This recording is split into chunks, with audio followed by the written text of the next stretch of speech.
Victor Hugo once said that there is nothing in the world.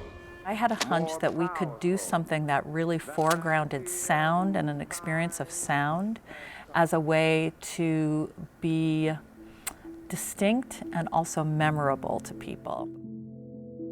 NC State has a long tradition of innovation, and particularly in North Carolina. And what this project highlights is that in North Carolina, there was also very civic-minded innovations here as well. So to do a sort of project like Virtual MLK and bringing together the production, pedagogical focus, but also the community engagement really highlights the sorts of things that NC State does well. And that is thinking about the sort of technological focus, humanistic focus, and how to understand how, in what ways can we propose some sort of impact for social change in any way that we can.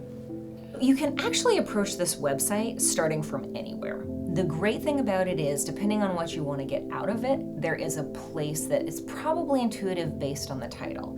If you do start with the documentaries, one of the things you'll see is that there's a kit of parts. That kit of parts will direct you to specific places on the website where you can move immediately into the listening experience, where you can get some tools to use in your classroom, where you can learn more about the history. But you can also just pick a place that calls to you and start.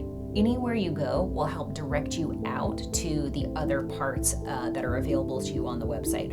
And the great thing is too, if you need any help, just email somebody from the vMLK team, whether you're a teacher, whether you're a student, or whether you're a community member who just like to access this project. We want to help you get the most out of it. And so you can do it your own way, or you can ask for assistance and we'll be happy to guide you.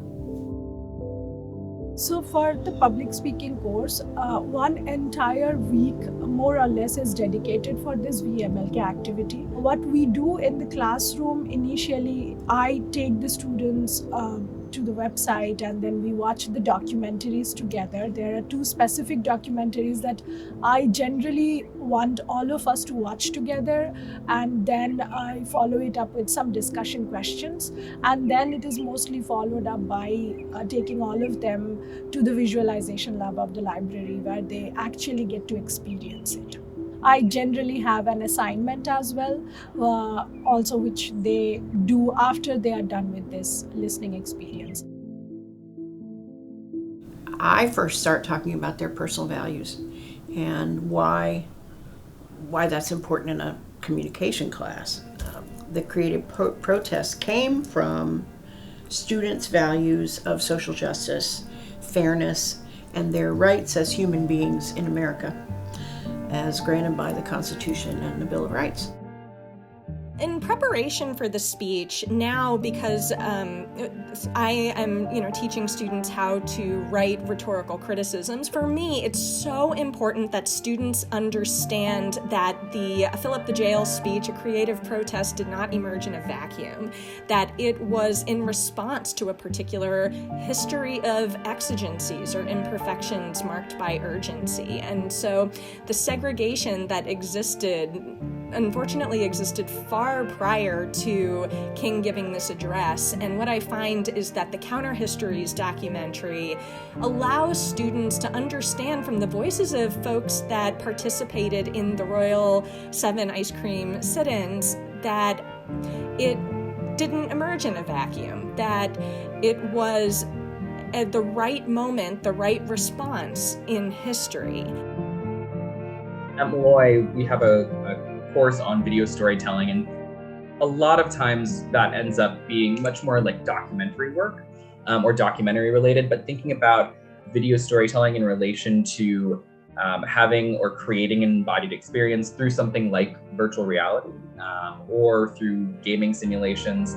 Those are sometimes challenging to think about how can you do that in different ways or in ways that aren't either gamified or more kind of straightforward. I think this project lends itself well to really showing the depth that sound and feeling like you are in a place can actually matter for the ways that you're telling stories.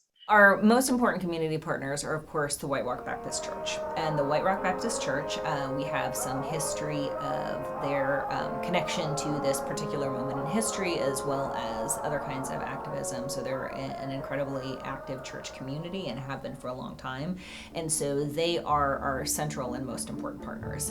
In addition, we have different departments that we've worked with. We have other colleges and universities that we've worked with, and we are starting to work more and more with local area high schools, and we'd love to work with folks that are local, nationwide, wherever those connections are made. The general public is also a community that we like to include in everything whenever possible. This project has traveled to the Smithsonian Museum, so there are different iterations of just folks. Anyone who decides that they'd like to interact with the project can come to the library here, obviously the museum there, or other kinds of public spaces. And so they're welcome to come be a part of the listening experience, be a part of the virtual reality experience, or whatever iteration of the project is available at a given time and location. My favorite part of being involved with the vMLK project would be students reflecting. They go into the immersion visualization room in the library and their eyes go, whoa! Their learning from it is what excites me the most. That's the best part. I read a lot, and sometimes my mind is in hyperdrive while I'm reading because it's like, why am I reading this? What's the purpose? I'm trying to strategically make it through thousands of words in a certain amount of time.